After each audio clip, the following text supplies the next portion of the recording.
Friends எல்லோரும் இப்படி இருக்கீங்க. இது ஒன் டே விலாக் தான். வாங்க நம்ம வீடியோக்குள்ளே போகலாம். சண்டே வந்து எங்கள் வீட்டில் பாயசம் பண்ணியிருந்தேன். அதை எப்படி செய்யலாம்னு சொல்லி பார்க்கலாம். ஒரு கடாயை எடுத்துக்கோங்க, கொஞ்சமாக நெய், அப்புறம் எல்லாத்தையும் நம்ம அதில் வந்து ஃப்ரை பண்ணி எடுத்துக்கலாம். நான் ஃபஸ்ட்டு வந்து காஞ்ச திராட்சையை வந்து ஃப்ரை பண்ணி எடுத்துக்கிறேன். நெக்ஸ்ட்டு வந்து முந்திரி பருப்பு, அதையும் நல்லா ஃப்ரை பண்ணி எடுத்துக்கிடலாம். நெக்ஸ்ட்டு ஒரு பாக்கெட்டு சேமியா, அதையும் நான் லைட்டாக ஃப்ரை பண்ணி எடுத்துக்கிடுறேன். கடைசியாக ஜவ்வரிசி, அதையும் லைட்டாக ஃப்ரை பண்ணி எடுத்துக்கலாம். இப்படி ஃப்ரை பண்ணிவிட்டு வேக வைக்கும்போது நம்மளுக்கு ஜவ்வரிசி வந்து சீக்கிரம் வெந்துடும்.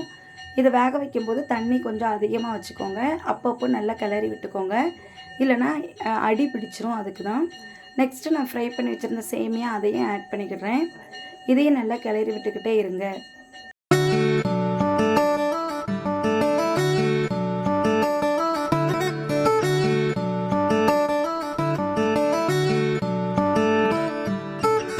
இந்த ஸ்டேஜில் பாயசத்துக்கு தேவையான சுகரும் கொஞ்சமாக ஏலக்காய் பவுடரை ஆட் பண்ணிக்கிடுறேன்.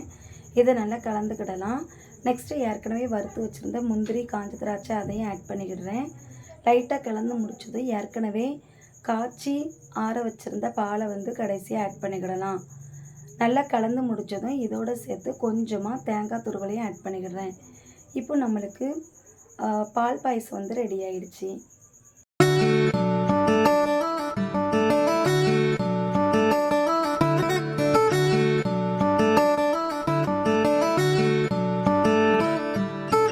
எங்கள் வீட்டில் சுண்டல் தான் பண்ணியிருந்தேன். அதுக்கு ஒரு கடாய் எடுத்துக்கோங்க, தேவையான அளவு ஆயில், கொஞ்சமாக கடுகு போட்டுக்கிடலாம். கடுகு நல்லா பொரிஞ்சதும் நான் கட் பண்ணி வச்சுருந்த வெங்காயத்தை ஆட் பண்ணிக்கிடுறேன். இதை நல்லா கலந்து விட்டுக்கிடலாம். இப்போ கொஞ்சமாக கருவேப்பிலை ஆட் பண்ணிக்கிடுறேன். நம்ம கருவேப்பிலை ஆட் பண்ணும்போது இன்னும் வாசனையாக இருக்கும். இதையும் நல்லா கலந்து விட்டுக்கிடலாம். நெக்ஸ்ட்டு ஏற்கனவே வேக வச்சுருந்த சுண்டலை வந்து ஆட் பண்ணிக்கிடுறேன். அப்படி ஆட் பண்ணும்போது தண்ணியை வந்து நல்லா நிறுத்துக்கோங்க. இப்போ நல்லா கலந்து விட்டுக்கிடலாம். நம்ம வேக வைக்கும்போது கொஞ்சமாக சால்ட்டு போட்டு வேக வச்சா நல்லாயிருக்கும். சப்போஸ் நீங்கள் மறந்துட்டிங்கன்னா இந்த ஸ்டேஜில் கூட நம்ம சால்ட்டு வந்து ஆட் பண்ணிக்கிடலாம். நான் கொஞ்சமாக சால்ட்டு போட்டு தான் வேக வச்சேன். இப்போ லைட்டாக வந்து சால்ட்டு ஆட் பண்ணிக்கிடுறேன். லைட்டாக கலந்து விட்டுட்டு இப்போ ஏற்கனவே துருவி வச்சுருந்த தேங்காய் வந்து போட்டுக்கிடுறேன். இப்போ நம்மளுக்கு ஹெல்த்தியான சுண்டல் வந்து ரெடி ஆயிடுச்சு. உங்களுக்கு பிடிச்சிருந்தா கண்டிப்பாக செஞ்சு பாருங்கள்.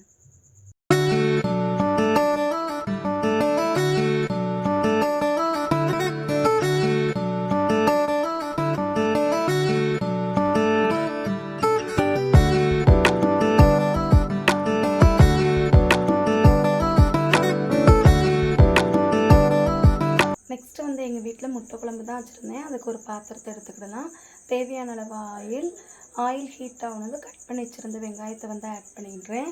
இது வந்து நல்லா பொன்னிறமாக வரதண்டி ஃப்ரை பண்ணிக்கிடலாம்.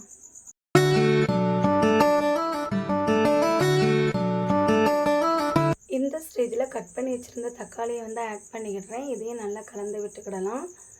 ரெண்டும் நல்லா வந்து வெந்து வரதண்டி கலந்து விட்டுட்டே இருங்க. நெக்ஸ்ட்டு வந்து நான் ஏற்கனவே வேக வச்சு கட் பண்ணி வச்சுருந்த உருளைக்கிழங்கை வந்து ஆட் பண்ணிக்கிடுறேன். இதையும் வந்து நல்லா கலந்து விட்டுக்கிடலாம்.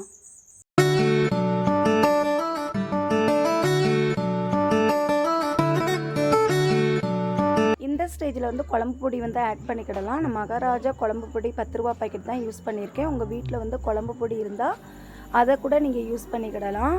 இதை நல்லா கலந்து விட்டுக்கோங்க. நெக்ஸ்ட்டு வந்து இஞ்சி, பூண்டு, தேங்காய், வெங்காயம் அரைத்த விழுதை வந்து ஆட் பண்ணிக்கிட்டேன். நான் இந்த தடவை வந்து தனியாக வந்து அரைக்காமல் எல்லாம் சேர்த்து போட்டு அரைச்சிட்டேன். இதையும் நல்லா கலந்து விட்டுக்கிடலாம். நெக்ஸ்ட்டு இந்த குழம்புக்கு தேவையான வாட்டர் வந்து ஆட் பண்ணிக்கோங்க. ஆட் பண்ணிவிட்டு கொஞ்சமாக சால்ட்டும் ஆட் பண்ணிக்கோங்க. இதையும் நல்லா கலந்து விட்டுக்கிடலாம். நெக்ஸ்ட்டு நான் முட்டை வந்து அவிச்சு வச்சுருந்தேன். அதையும் வந்து நான் ஆட் பண்ணிக்கிடுறேன். ஆட் பண்ணிவிட்டு ஒரு 10 நிமிஷம் கழித்து க்ளோஸ் பண்ணிவிட்டு ஓப்பன் பண்ணி பார்த்தோம்னா நம்மளுக்கு முட்டை குழம்பு வந்து ரெடி ஆயிரும்.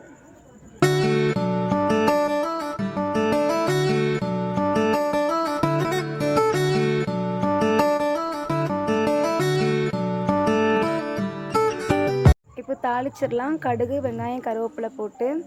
ஸோ இப்போ நம்மளுக்கு டேஸ்டியான முட்டை குழம்பு வந்து ரெடி ஆயிடுச்சு. உங்களுக்கு பிடிச்சிருந்தா இதே போல் செஞ்சு பாருங்கள். நம்ம இப்போ ஓவரால் பார்த்துடலாம். ஒயிட் ரைஸ், முட்டை குழம்பு, பாயாசம், அப்பளம், சுண்டல்.